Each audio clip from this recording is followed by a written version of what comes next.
Welcome back, Paul Catalina, Craig Smoke, and Mark Schipper. Fifth Down College Football. Mark, I reached out to, I guess Smokey reached out to you last week, and I talked to you this week about getting you on because you have some very strong opinions and thoughts about the college football playoff model. You are not a 5-11 guy, are you? No, I'm not. And it's interesting. I really have changed my position over time. I was originally, I would say I would have been a 5+11 guy. Conference champions are the only auto qualifiers we should have. The rest should be picked. But I have absolutely right. I've come off that position, and I no longer think that would create the best postseason for the sport. So what would, in your opinion? Well, some type of auto qualification format. They've talked about the 4-4, 2-2-1, or something along those lines where conferences, not teams, are guaranteed a certain number of bids. And I think that is the way to go because it will protect regular season scheduling and allow teams to have some courage in the out of conference. It likely means that the conferences will unify in a number of conference games per year. 9 games will probably be the number. And it will create a situation where then remains compelling up through the very end with conference auto bid slots outside of the league championship game. Essentially, no one else in a league would be guaranteed a spot in the playoff, and they would play in high stakes play-in games, and we would have the high stakes drama that everybody who loves college football loves the best back in the sport. We've been drifting away from that in certain ways based on changes we made. And an AQ system for leagues, I think, would allow us to claw back some of that.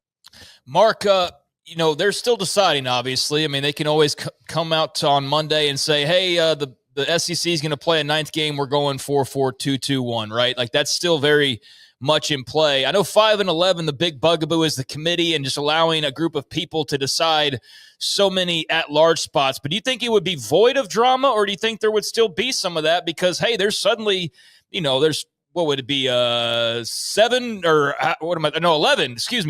at-large spots up for grabs. What's the downsides, I guess, in your mind? And do you think there is any upside to that model if that's, in fact, where they go? There would be some drama, probably towards the bottom more than the top, but I think most of the drama would be based around where the seedings would be. It's not just that there's a problem with a committee picking the postseason. It's who that committee would be, what metrics they would use, and what masters they were ultimately serving. I think it would be very difficult to get a non-compromised committee to pick the postseason in any kind of way where year over year people said, yeah, this is a totally legitimate field. There are too many extremely high stakes business interests involved with this to have more than half of your field, double your field basically, picked by people in a room rather than the teams competing. I think that if you get a committee, they have such a hard time developing a strength of schedule and a metrics model that they'll release publicly or that works well or that people can understand. I think what you get is a lot of teams being as cowardly as possible, as safe as possible, if you want to look at it that way, in the out of conference in order to build up records that look better than they actually are. So I think we'd see a lessening of competition across the sport and just get a less interesting game overall as people played it safe and ultra conservative.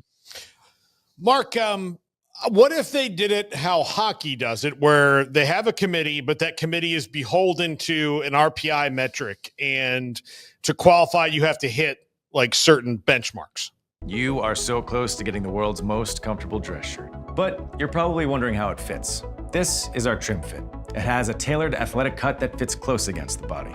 It's not I liked that band before they sold out hipster can't breathe skinny, but not DiCaprio flapping in the wind at the front of the Titanic loose. Our shirts come with 4-way stretch, so if you're performing in the gun show that she bought tickets to, you'll have plenty of room. As always, our shirts require no ironing and are machine washable. Now put one in the cart and get to clicking. MizenandMain.com. I'm not sure what model hockey has gone to. I grew up in Minnesota. I love hockey, but I've kind of fallen off the NHL, so I'm not exactly sure what they use. If there was to be something, I understand what you're saying though. If there was to be something like that, I mentioned it in the last answer. The biggest problem this sport has had, whether it's the BCS or what's going on now with the postseason, is they cannot get a metric, a rating system that works consistently or churns out results that people are even reasonably happy with. There's always a controversy. There's always something left out, like margin of victory doesn't matter, or something that a statistician will say, well, without this number, this metric is an illegitimate number, but college football doesn't want it because it's cruel to use, scoring differential in your statistics, which they had with the BCS, whatever else it might be.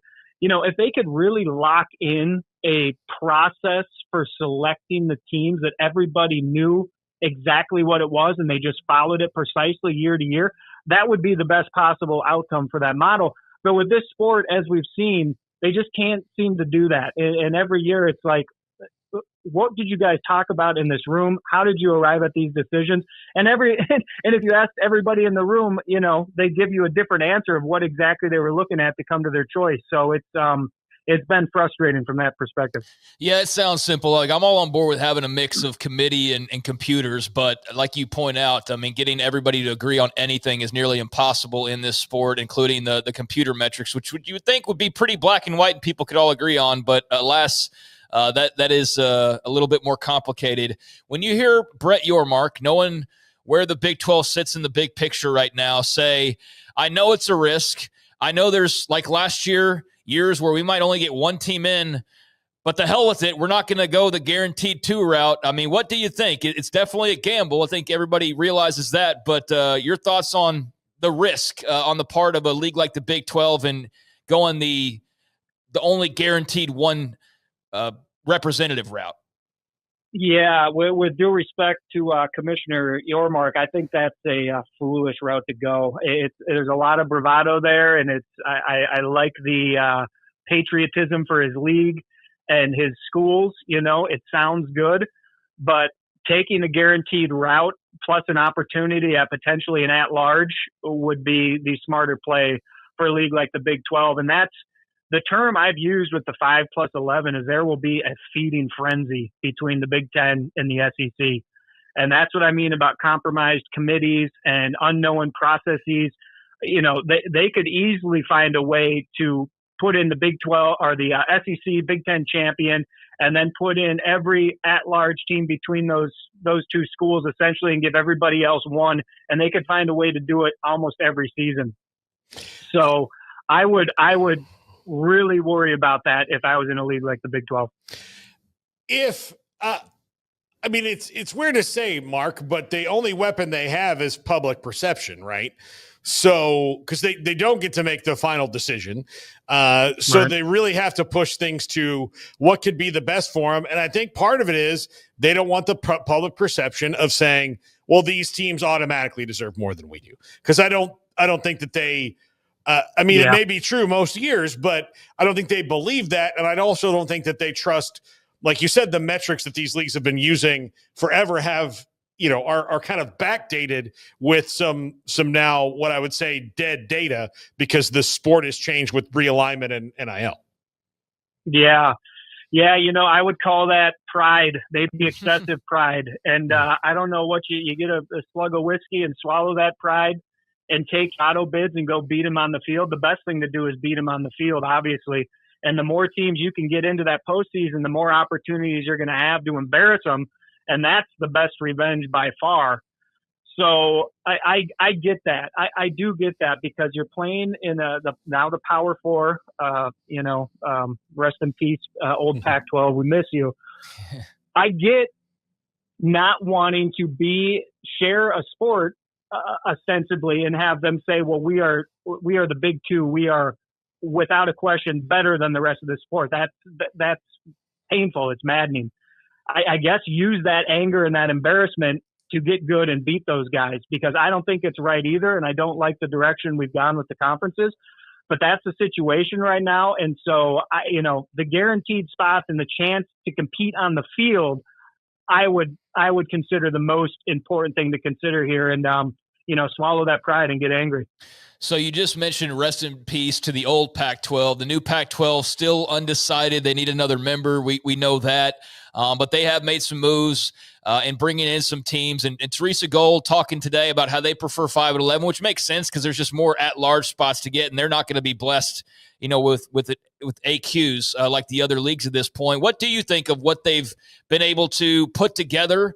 And she also made a comment about how they're not closer to the G5 than they are to the Big 12 or the ACC per se. Maybe they're kind of in a league of their own. How do you view where the Pac in its new form sits and how they've all put it together over the last year? Yeah, they're doing their best with just a horrific situation. If anyone would have said any amount of time ago that the Pac-8, Pac-10, Pac-12 is going away, I don't think it would have been believable. When you talk about the history of the sport, the kind of Big Ten, Pac-10, SEC were always kind of the three on top, and the other leagues were there too. But the idea that the Pac-10, Pac-12 went away is just insane. So they're doing the best they can. I would kind of agree with the idea that they're a tweener league, like not quite fish or fowl yet. I guess they're what's the status on the pursuit of UNLV? They're still after the Runnin' Rebels, are they not? Yeah, but the Runnin' Rebels kind of committed to the Mountain West. I mean, I think they've been demonstrative about it. I guess they may be doing that to maybe get a sweeter deal. Right. Yeah. So I guess UNLV would be a huge get for them out west. As they stand now, they've got some pretty good programs. Obviously, Boise State has a great recent history. Fresno State's been pretty strong. San Diego State can be good at times. So, they have some schools that have won in the past, and we're going to have to kind of see where that goes going forward. It's still a mess out there, in my opinion. Mark, I also saw the way that you reacted to it. And I kind of want to dive deeper into when you talked about not having the stakeholders, especially the media stakeholders, in the room. That ESPN FPI thing that was released. Normally, you can look at it as this is just off-season clickbait filler. But if you take a kind of a wider view of it, ESPN, Fox, CBS, NBC, these big media companies have stakes in the teams that are in the playoff, and ESPN in particular with the SEC. And when you see teams that have an FPI index like that are super high, like Auburn, who haven't made a bowl game in 3 or 4 years, like that makes you go like, well, like how much of your thumb is on the scale, even though you say that it's not? It looks terrible. And as we all know, as much as anyone claims otherwise, early season rankings and where teams are ranked when they play matters. It always somehow ends up in the conversation or in a metric or in something. So when you begin a situation like that with, that ridiculous rating where every team in the SEC is that they somehow managed to put 16 teams in the top 10, it's like, what's going on here? And that's what I talk about with compromised stakeholders. ESPN is in a $3 billion deal with the SEC. They're in a nearly $8 billion deal with the college football playoff.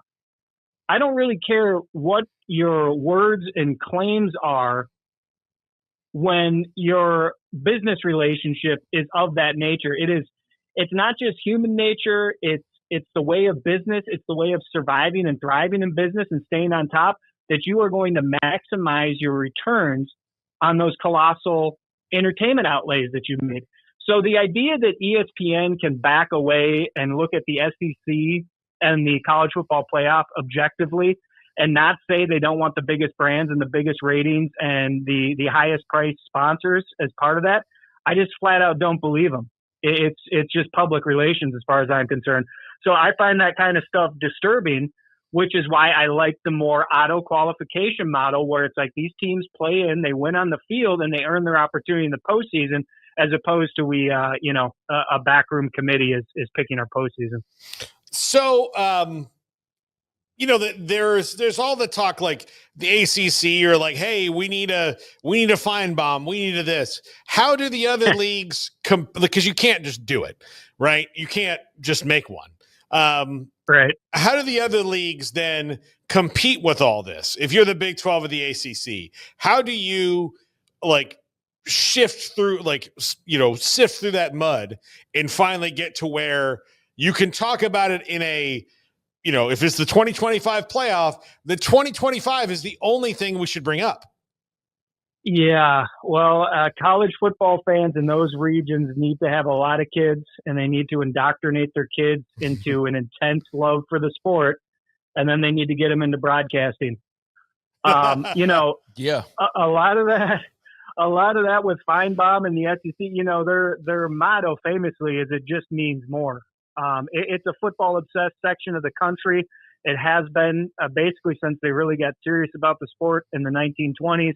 It comes down through the bloodlines. And so that kind of stuff that works in the Southeast works because that's the organic culture. They don't have to make it up. It's not like Feinbaum, some kind of plant, and people were lured into liking him. He's from the South, and they I don't know, I don't want to say they like him. Some people like him, but they certainly listen to him and they certainly argue with him. So you got, college football is a very regional game. You got to get people from these regions who have highly controversial and incendiary opinions. You got to get them on a big platform and get people talking.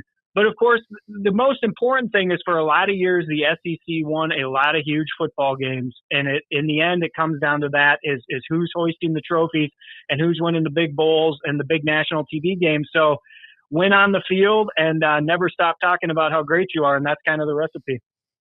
Mark Schipper, Fifth Down College Football. Mark, what are you working on right now? You know what? I'm wrapping up my book, big book that I wrote. I made an odyssey around the country. I went to many of the sports' greatest rivalries. It's a book about the past, present, future of college football and an American travel journey, and that's going to be out this fall. So I'm real excited about that. I put years into it, and I think college football fans are going to love the journey.